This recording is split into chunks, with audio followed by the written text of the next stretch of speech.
ಕರ್ನಾಟಕ ರಾಜಕೀಯ ಇತಿಹಾಸದಲ್ಲೇ ಅತ್ಯಂತ ದೊಡ್ಡ ಮಹಾತಿರುವು. ಇಡೀ ರಾಜ್ಯವೇ ಕಣ್ಣಿಟ್ಟದ ಆ ಒಂದು ಮಹತ್ವದ ಕ್ಷಣ ಈಗ ಎದುರಾಗಿದೆ.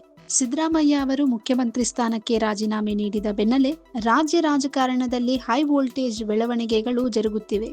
ಹೌದು ವೀಕ್ಷಕರೇ, ಕೆಪಿಸಿಸಿ ಅಧ್ಯಕ್ಷ ಡಿಕೆ ಶಿವಕುಮಾರ್ ಅವರು ಕರ್ನಾಟಕದ ನೂತನ ಮುಖ್ಯಮಂತ್ರಿಯಾಗಿ ಪಟ್ಟಾಭಿಷೇಕ ಮಾಡಿಕೊಳ್ಳಲು ಭರ್ಜರಿ ಸಿದ್ಧತೆಗಳು ಆರಂಭವಾಗಿವೆ. ರಾಜ್ಯ ರಾಜಧಾನಿ ಬೆಂಗಳೂರಿನಲ್ಲಿ ಈಗ ನೂತನ ಸಿಎಂ ಡಿಕೆ ಶಿವಕುಮಾರ್ ನೇತೃತ್ವದ ಹೊಸ ಸಂಪುಟ ರಚನೆಗೆ ತೆರೆಮರೆಯಲ್ಲಿ ಭರ್ಜರಿ ಕಸರತ್ತು ಮತ್ತು ಸಿದ್ಧತೆಗಳು ನಡೀತಾ ಇವೆ. ಯಾರೆಲ್ಲ ಸಚಿವರಾಗಲಿದ್ದಾರೆ, ಯಾರಿಗೆಲ್ಲ ಹೊಸ ಸಂಪುಟದಲ್ಲಿ ಸ್ಥಾನ ಸಿಗಲಿದೆ ಎನ್ನುವ ಚರ್ಚೆ ಜೋರಾಗಿರುವ ಬೆನ್ನಲ್ಲೇ ಈಗ ಎಲ್ಲರ ಮನಸ್ಸಿನಲ್ಲಿ ಮೂಡುತ್ತಿರುವುದು ಒಂದೇ ಪ್ರಶ್ನೆ: ಡಿಕೆಶಿ ಅವರು ಮುಖ್ಯಮಂತ್ರಿಯಾಗಿ ಪ್ರಮಾಣ ವಚನ ಸ್ವೀಕರಿಸುವುದು ಯಾವಾಗ? ಇದೀಗ ಆ ಪ್ರಶ್ನೆಗೆ ಅತಿ ದೊಡ್ಡ ಅಪ್ಡೇಟ್ ಸಿಕ್ಕಿದೆ. ಡಿಕೆಶಿ ಅವರ ಪ್ರಮಾಣ ವಚನ ಕಾರ್ಯಕ್ರಮಕ್ಕೆ ದಿನಾಂಕ ನಿಗದಿಯಾಗುವ ಎಲ್ಲ ಸಾಧ್ಯತೆಗಳು ದಟ್ಟವಾಗಿವೆ. ಈ ನಡುವೆ ಸ್ವತಃ ಡಿಕೆ ಶಿವಕುಮಾರ್ ಅವರು ತಮ್ಮ ರಾಜಗುರುಗಳಾದ ದ್ವಾರಕಾನಾಥ್ ಗುರೂಜಿಯವರು ಅವರ ಬಳಿ ಪ್ರಮಾಣ ವಚನ ಸ್ವೀಕಾರಕ್ಕೆ ಶುಭ ಮುಹೂರ್ತ ಮತ್ತು ದಿನಾಂಕವನ್ನು ಕೇಳಿದ್ರು.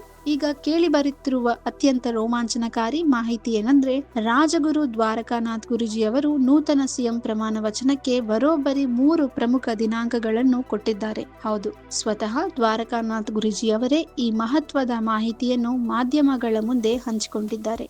ಗುರೂಜಿಯವರು ನೀಡಿರುವ ಆ 3 ಲಕ್ಕಿ ಡೇಟ್ಸ್ ಯಾವುದು ಗೊತ್ತಾ?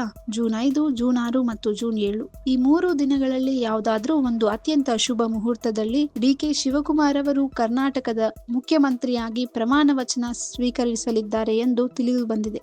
ಗ್ರಹಗತಿಗಳು ಮತ್ತು ಮುಹೂರ್ತವನ್ನು ಲೆಕ್ಕ ಹಾಕಿ ಈ ದಿನಾಂಕಗಳನ್ನು ನೀಡಲಾಗಿದ್ದು, ಜೂನ್ ಮೊದಲ ವಾರದಲ್ಲೇ ಕರ್ನಾಟಕಕ್ಕೆ ಹೊಸ ಸಾರಥಿ ಸಿಗುವುದು ಗ್ಯಾರಂಟಿ ಆದಂತಾಗಿದೆ. ಈಗಾಗಲೇ ಬೆಂಗಳೂರಿನ ಅರಮನೆ ಮೈದಾನ ಅಥವಾ ಕಂಠೀರವ ಕ್ರೀಡಾಂಗಣದಲ್ಲಿ ಅದ್ದೂರಿ ಪ್ರಮಾಣ ವಚನ ಕಾರ್ಯಕ್ರಮಕ್ಕೆ ತಯಾರಿ ನಡೆಸಲು ಅಧಿಕಾರಿಗಳ ಮಟ್ಟದಲ್ಲಿ ಚರ್ಚೆಗಳು ನಡೆಯುತ್ತವೆ ಎನ್ನಲಾಗಿದೆ. ಲಕ್ಷಾಂತರ ಅಭಿಮಾನಿಗಳು ಮತ್ತು ಹಿತೈಷಿಗಳು ಈಗ ಈ ಐತಿಹಾಸಿಕ ಕ್ಷಣವನ್ನು ಕಣ್ತುಂಬಿಕೊಳ್ಳಲು ಕಾಯುತ್ತಿದ್ದಾರೆ.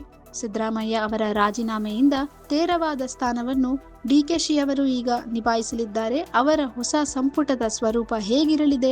ಇಡೀ ರಾಜ್ಯದ ಕಣ್ಣು ಈಗ ಜೂನ್ 5, 6 ಮತ್ತು 7ನೇ ತಾರೀಕಿನ ಮೇಲಿದೆ. ವೀಕ್ಷಕರೇ, ಡಿಕೆ ಶಿವಕುಮಾರ್ ಅವರು ಕರ್ನಾಟಕದ ನೂತನ ಮುಖ್ಯಮಂತ್ರಿ ಆಗುತ್ತಿರುವುದರ ಬಗ್ಗೆ ನಿಮ್ಮ ಅಭಿಪ್ರಾಯವೇನು? ಗುರೂಜಿ ನೀಡಿರುವ ದಿನಾಂಕಗಳಲ್ಲಿ ಯಾವ ದಿನಾಂಕದಂದು ಪ್ರಮಾಣ ವಚನ ನಡೆದರೆ ಚೆನ್ನಾಗಿರುತ್ತದೆ? ನಿಮ್ಮ ಅನಿಸಿಕೆಯನ್ನು ತಪ್ಪದೆ ಕೆಳಗೆ ಕಮೆಂಟ್ ಮಾಡಿ ತಿಳಿಸಿ. ನಮ್ಮ ವಿಡಿಯೋಗೆ ಒಂದು ಲೈಕ್ ಮಾಡಿ, ನಿಮ್ಮ ಸ್ನೇಹಿತರೊಂದಿಗೆ ಶೇರ್ ಮಾಡಿ ಮತ್ತು ನಮ್ಮ ಚಾನೆಲ್ ಯೋಯೋ ಟಿವಿ ಕನ್ನಡ ಅನ್ನು ಈಗಲೇ ಸಬ್ಸ್ಕ್ರೈಬ್ ಮಾಡಿಕೊಳ್ಳಿ. ಮುಂದಿನ ಅಪ್ಡೇಟ್ಸ್ನೊಂದಿಗೆ ಮತ್ತೆ ಸಿಗೋಣ. ಧನ್ಯವಾದಗಳು. If you like this video, ಬೇಗ ಲೈಕ್ ಮಾಡಿ, ಕಾಮೆಂಟ್ ಮಾಡಿ, ಶೇರ್ ಮಾಡಿ ಹಾಗೂ ಯೋಯೋ ಟಿವಿ ಕನ್ನಡವನ್ನು ಸಬ್ಸ್ಕ್ರೈಬ್ ಮಾಡಿ.